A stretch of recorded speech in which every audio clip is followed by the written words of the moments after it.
Bonjour et bienvenue à tous. Si vous êtes nouveau sur la chaîne, n'oubliez pas de vous abonner et d'activer la cloche de notification pour plus de découvertes. J'espère que vous êtes prêts, car aujourd'hui, nous allons à la découverte d'un organe particulièrement vital, qui est la peau, et expliquer pourquoi naît-on avec des couleurs de peau différentes, et surtout pour voir à quel point le racisme est encore très présent à travers le monde. Et d'un point de vue scientifique, ça n'a vraiment aucun sens. La première chose à savoir, c'est quelles que soient nos différences physiques, quelles que soient nos couleurs de peau, nous avons tous un ancêtre commun. Nos organes fonctionnent de la même manière et nous avons la même couleur de sang. Les différences physiques et les différences entre les couleurs de peau s'expliquent par un mécanisme génétique appelé sélection naturelle. Car dans nos cellules se trouve notre patrimoine génétique qui se présente sous forme de chromosomes, eux-mêmes constitués d'ADN. Ce dernier porte les gènes. Un gène est un petit fragment d'ADN transmis de génération en génération et contrôle la plupart de nos caractères. Exemple, la forme de nos yeux, la taille de nos oreilles, ainsi de suite.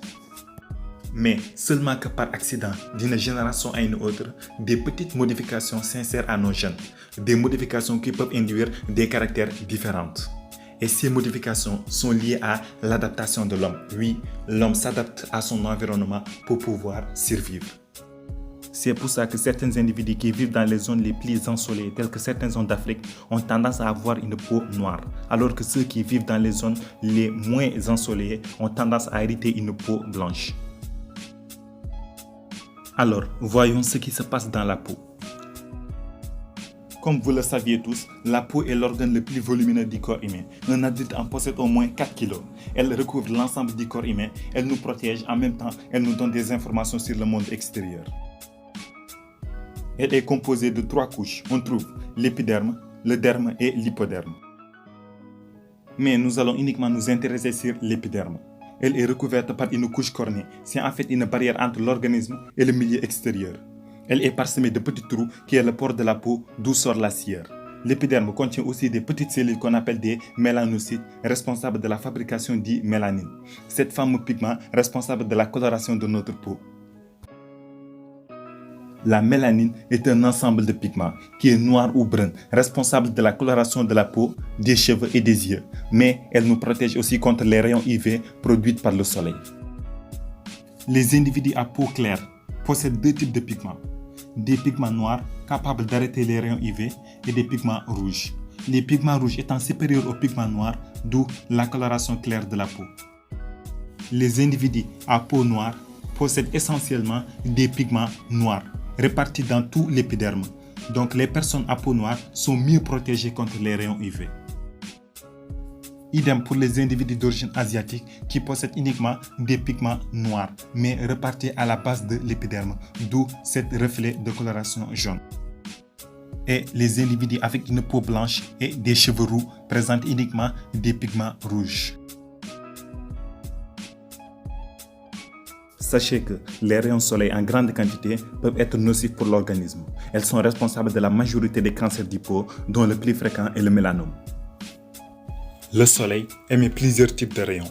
On y trouve les rayons gamma, les rayons X, les UVA, B et C, la lumière visible, les infrarouges et les ondes radio. Les rayons X, gamma et UVC sont arrêtés par l'atmosphère, plus particulièrement la couche d'ozone, située à une trentaine de kilomètres au-dessus de nos têtes. Car ces rayons sont extrêmement dangereux pour l'organisme.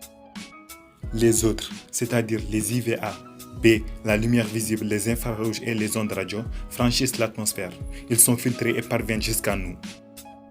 En arrivant sur notre peau, ils n'ont pas tous les mêmes effets. La lumière visible et les ondes radio n'ont aucune incidence sur notre organisme. En revanche, les infrarouges pénètrent dans l'organisme et sont responsables de la sensation de chaleur. Les UVA pénètrent dans le derme. Ils accélèrent le vieillissement de la peau et peuvent détruire notre ADN. Et enfin, les UVB pénètrent dans l'épiderme et sont responsables du bronzage et du coup de soleil, c'est-à-dire la brûlure de la peau.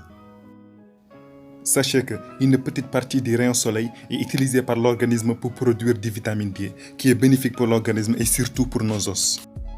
C'est pour ça que les individus à peau noire qui vivent en Afrique où il y a beaucoup de soleil ont l'avantage de filtrer une grande partie des rayons UV, tout en produisant du vitamine D qui est bénéfique pour l'organisme. Les individus à peau blanche ne filtrent pas les rayons du soleil. Donc s'il y a trop de soleil, ces rayons provoquent des agressions ou des lésions.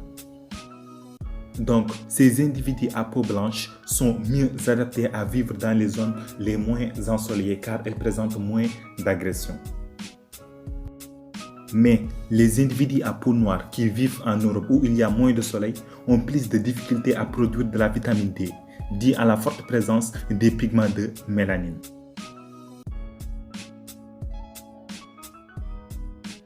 Le bronzage, c'est le fait d'avoir une peau foncée suite à l'exposition au soleil.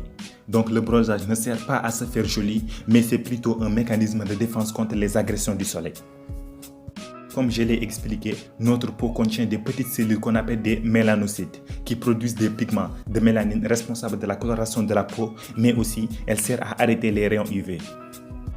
Sous l'effet du soleil, les mélanocytes produisent davantage de graines de mélanine qui vont migrer à la surface du peau pour arrêter les rayons UV et mieux protéger la peau contre les agressions du soleil.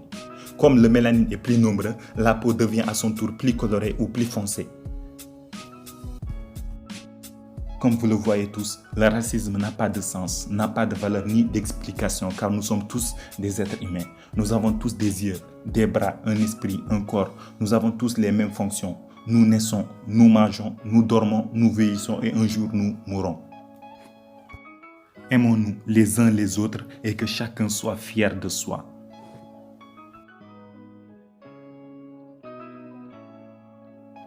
C'était tout pour aujourd'hui les amis, n'oubliez pas de vous abonner et d'activer la cloche de notification. Quant à moi, je vous donne rendez-vous très prochainement.